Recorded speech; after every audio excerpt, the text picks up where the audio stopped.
I'm Luke Summerhays, and I love Wooper.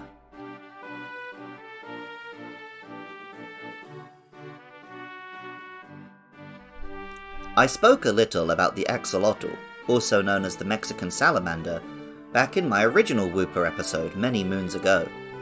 The classic Johto Wooper was inspired by the Japanese trend of keeping axolotls as pets, as well as a ramen advert which popularized them. Real axolotls are pretty cool though, and even feature on some Mexican currency.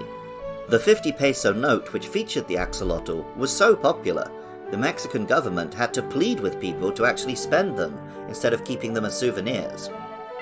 The Paldea region, as we found many times, is based on both Spain and the many other countries, particularly in America, which Spain colonized in its history. Mexico is a famous example, with the cultures that were there before, including the Maya and the Aztecs, being so vibrant and fascinating. Not only did the coming of Spain bring disaster to those human civilizations, it also brought ecological collapse. The ancient capital of Tenochtitlan sat at the center of a lake, but to build modern-day Mexico City, much of that lake was drained, making the axolotl an endangered species. Paldean Wooper, the only regional variant we saw in the run-up to Pokémon Scarlet and Violet's release, is a ground and poison type Pokémon. It lost the water type of its Johto counterpart, reflecting the loss of real-world axolotl habitats. Pokémon Scarlet tells us, after losing a territorial struggle, Wooper began living on land. The Pokémon changed over time, developing a poisonous film to protect its body. It looks like a Johto Wooper, but its colour is brown, and the gills on the side of its face have been redesigned, now looking like a crossbones. The stripe pattern on the belly now looks more skeletal as well. This bone motif, and the poison typing, makes Paldean Wooper resemble another species of salamander, native not to Mexico but to the Iberian Peninsula where Spain is situated. The Iberian ribbed newt is able to push its own bones out through its skin, and use them to poison predators, like a more horrifying version of Wolverine from the X-Men. Also like Wolverine, they are capable of incredible regeneration, not only their tails, but limbs or even parts of organs. Alas, Wooper itself is far from the legendary Canadian superhero. Pokémon Violet tells us, it's dangerous for Wooper to travel alone. They line up in groups of 3 or 4 and help each other as they walk around the wetlands. Just as Johto Wooper evolved to Clodsire at level 20, so Paldean Wooper also evolved. At level 20, this species becomes Clodsire. Clodsire resembles a quadrupedal variant of Quagsire.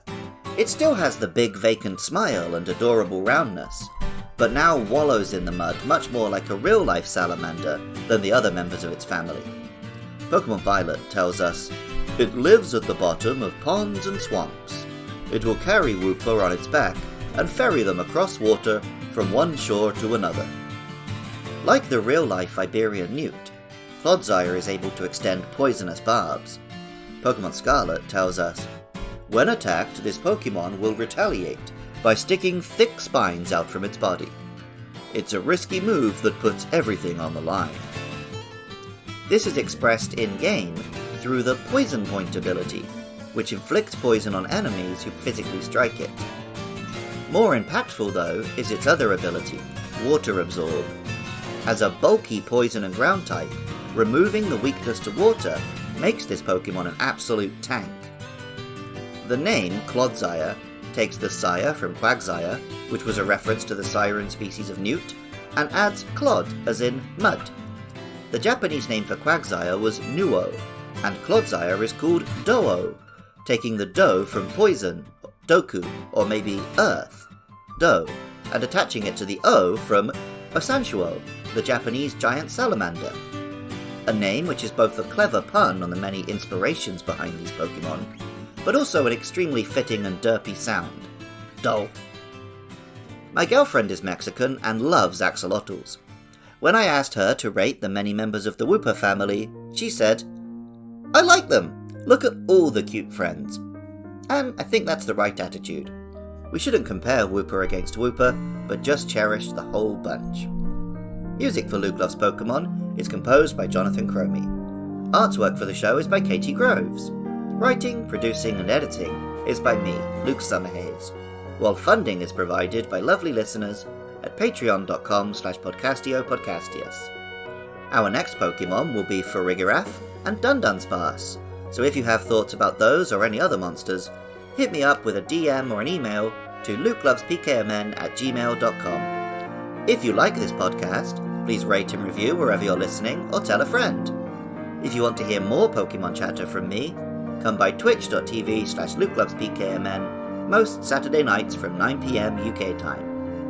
Even if you don't feel like doing any of that, thank you so much just for listening. I love Wooper, and remember, I love you too.